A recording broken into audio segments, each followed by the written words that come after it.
The applause.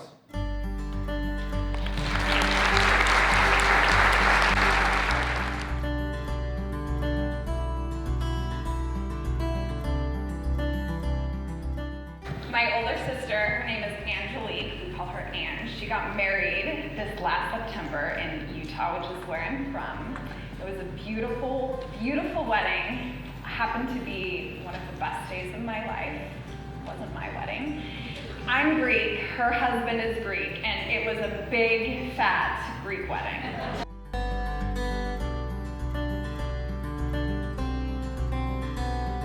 A few months later, my sister asked me to be the maid of honor. We're really, really close. She's been like a mother to me, a best friend. And of course, I said yes. And of course, that comes along with giving the maid of honor speech at the wedding. She also asked me to MC the event, which was a great honor and high pressure gig. She's kind of a perfectionist. And I really wanted to deliver for her. And then for the next several months, I did absolutely nothing to prepare. And then about 6 months before the wedding, Andrew and I were in San Francisco, and I remember the day vividly. We were running hills in downtown San Fran, and I heard a voice from behind me said, "Are you prepared to look like an idiot in front of 250 of your closest friends and family?" I was like, no, I'm not prepared to do that. So that night, I started writing my speech, and I put 30 minutes into our calendars every single day for the next 6 months. And for those 6 months that led up to the wedding, I practiced with feedback from my coach every single day. And he used the 2x2 feedback formula on me. And this speech was ingrained in my soul. Like, I will never forget this speech.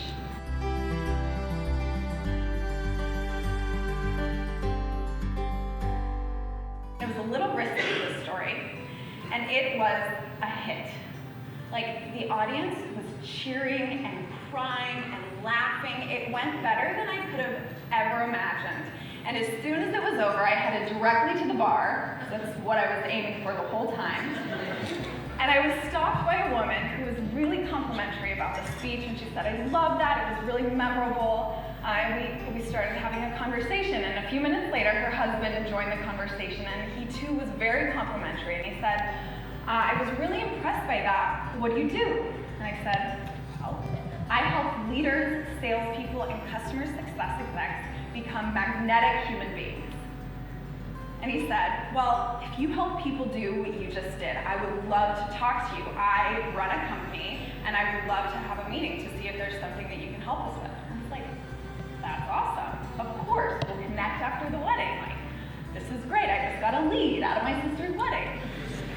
And then he sticks out his hand, and he says, "My name is Ted Mathis, and I am the CEO of New York Life." For those of you who don't know, New York Life Insurance is the largest mutual life insurer in the world. It's a Fortune top 100 company. And Andrew has been trying to get a meeting with Ted Mathis for 20 years.